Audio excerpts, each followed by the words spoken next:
So the 4th of July, of course, again, one of the busiest travel times of the year. It is a time to celebrate, also time to stay alert because between the road congestion, the fireworks, and the big gatherings, safety really needs to be top of mind. Joining us live this morning is Lieutenant Michelle Robinson with the Michigan State Police to break down what drivers and families need to know heading into the holiday weekend. Good morning to you. Great to see you this morning. Great seeing you. Thank you for having me. Let's talk about safety. You know, roads are the big thing today because it's going to be one of the busiest travel days of this season.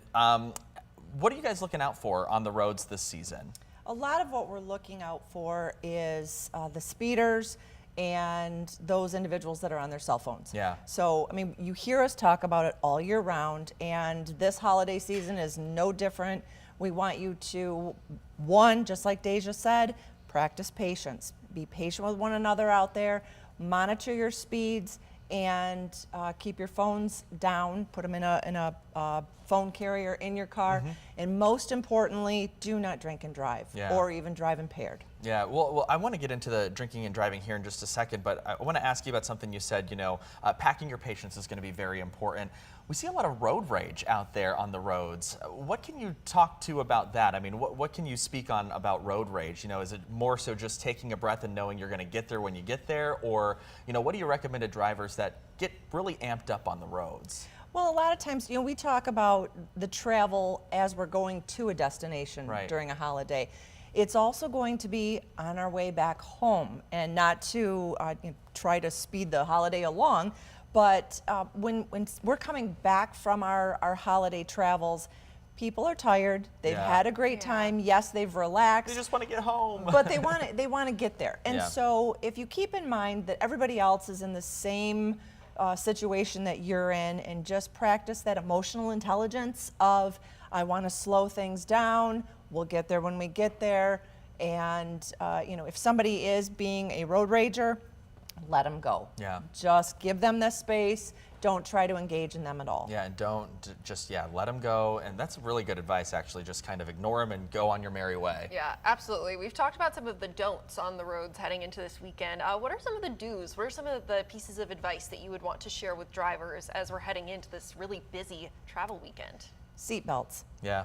Make sure you're buckling up. Make sure everybody that's in the back seat is buckled up as well. Oftentimes, you know, the law doesn't necessarily apply to adults in the back seat. But if you do find yourself into a collision type of situation, we want to make sure that everybody in your vehicle is safe.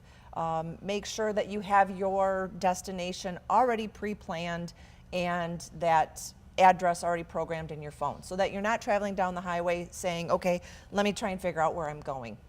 Have your plan in place and just get there safely. Yeah, a lot of times the hands-free devices, so you know, like the Siris and the Alexas in our car of the world, can you talk about how you should utilize those safely? Because I know sometimes people like to mess with like the stereo, just like their phone, but sometimes those hands-free voice assistants can be very helpful, but sometimes they can also be detrimental and take away from what you're doing. Right, and especially if you have the navigation app on your phone, and there's a crash ahead of you, so your navigation tells you to go off the roadway to a different route, go ahead and try that.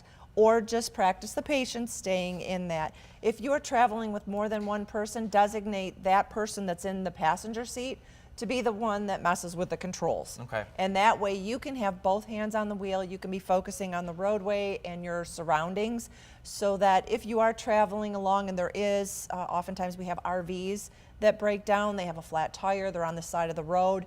Be aware of those so that you can be monitoring everything around you. Let someone else in the vehicle handle the controls inside the vehicle. Yeah, I like that. Dedicate a co-pilot, if you will, right? Yeah, that person. Your wingman. Yeah, your wingman. There you go. Whatever you want to call them. Somebody that can help you out and while you're driving. Back to drinking and driving. Obviously, that is a no-no. What are your recommendations for that?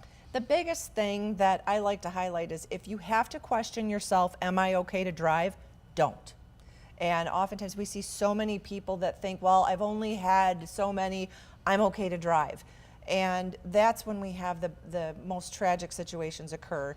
And you're not only putting your own life on the line, but those others that are out on the roadway as well.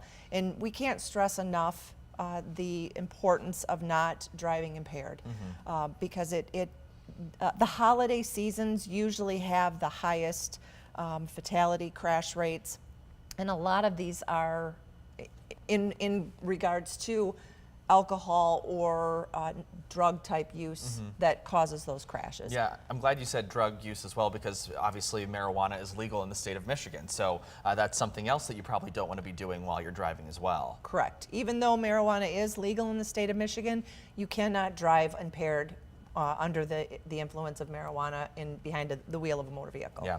Absolutely. Impaired driving being something that kind of spikes around this time of year, at least around holiday seasons in general. What are some of the other hazards that MSP sees spikes in, these different types of issues that happen on roads around this time of year and that we might see this holiday weekend?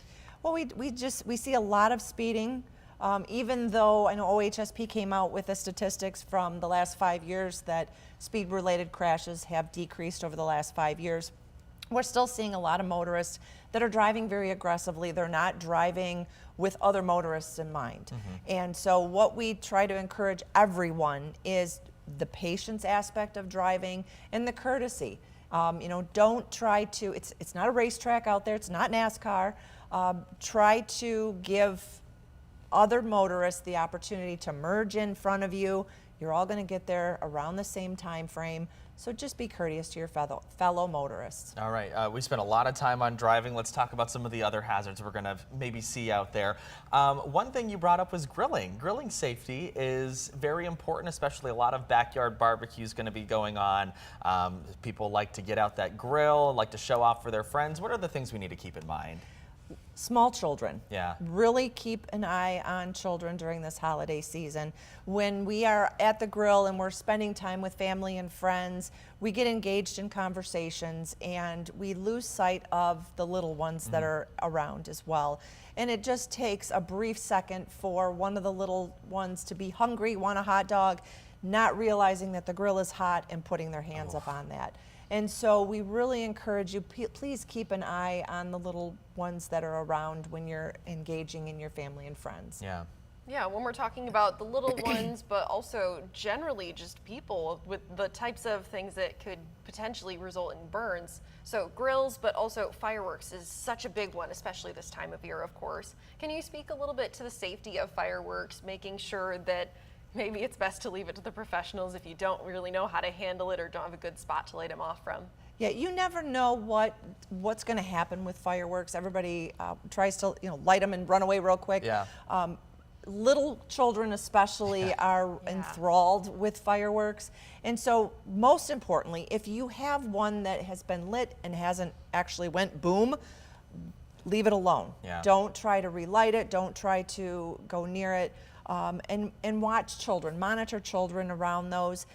We see children that'll get burnt by sparklers because they don't hold at the very, very end of it. Put the sparklers in a foam, maybe like a piece Or like a of pool noodle or something like a pool that. noodle. Yeah. That's what I was trying to think of. So I'm glad you thought of Yeah. that. But if you put the sparkler in a swim noodle, then that protects their little hands and they don't have the sparks fall on their hands. Yeah, that's a good advice there. A lot of the things we're talking about do have to do with little kids' safety or, children's safety. Another thing that we should probably be highlighting is water safety as well. I know that you're having fun, you lose track of the kids, and all of a sudden something bad in the water happens. So what do we need to keep in mind water-wise? If you're going out to Lake Michigan, monitor the waves. It's really, really fun to see the big waves on Lake Michigan, but it is so dangerous with the undertow that's out there, not just for little people, but also for adults as well. And even if you are one of the strongest swimmers, make sure that you are practicing safety out on the water. If you're a boater, once again, excuse me, make sure you are boating not under the influence of any kind of alcohol or drugs. Once again, same rules apply to a motor vehicle as they do a boat.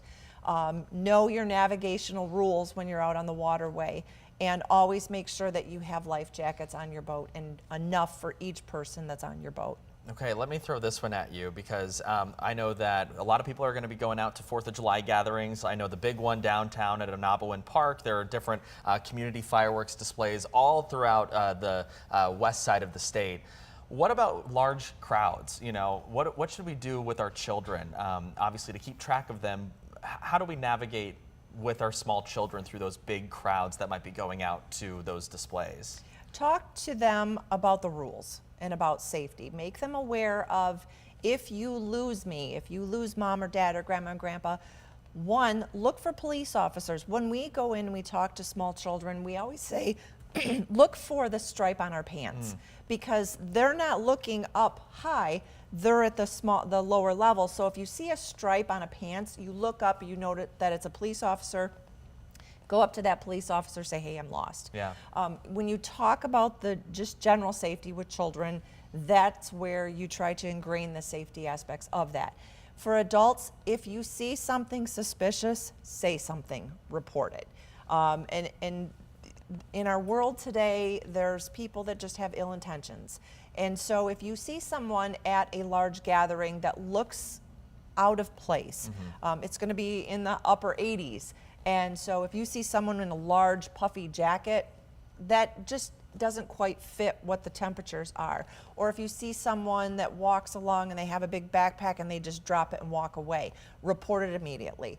And that if you see something, say something. That keeps everybody safe. Yeah, regardless if that could be, just a harmless, forgot your backpack somewhere, go say something. Absolutely. Yeah. We would rather have it be nothing and have it checked out than have it not be reported and have it be something Yeah, significant. it's a good rule of thumb. Pretend like you're at the airport and you saw something insane, right? Absolutely. Yeah. Good Yeah. example. And then also talking kind of about the bystander effect and how even if you're in this big crowd, it's still really important to make sure that you don't rely on all these other people to maybe report it as well. Can you speak a little bit to the bystander effect in all of this as well? Yeah, if you don't get in the mentality of somebody else will report it. You don't know that.